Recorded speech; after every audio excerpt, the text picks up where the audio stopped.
Het wordt maar weer een warme dag en dus zien we door temperaturen staan om de bij de 21, 22 graden heen. En als we dan zorgen naar de komende dagen, dan wordt het al wat oors, het wordt even wat jestiger.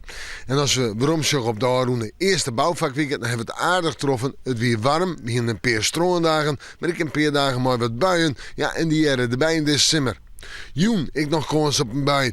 Daarna een droge periode. Letter vannacht vanuit het westen en zuidwesten Rijn. Misschien wel maar een buiig karakter en kans op tonger. Temperaturen vannacht 13 tot 15 graden. En de wind helpt al aan, wordt matig en vrij krachtig uit het zuidwesten waai. En dan zetten we terug naar morgen. In de maand eerst nog Rijn. Daarna het droge waar en de zon komt erbij. Temperaturen moeten met je 19 of 20 graden. En we kunnen uitwaaien, want het waait stevig. En matig en vrij krachtig. Krachtig boven de marn in het watergebied betiden hut. En dat alles uit het zuidwesten waait.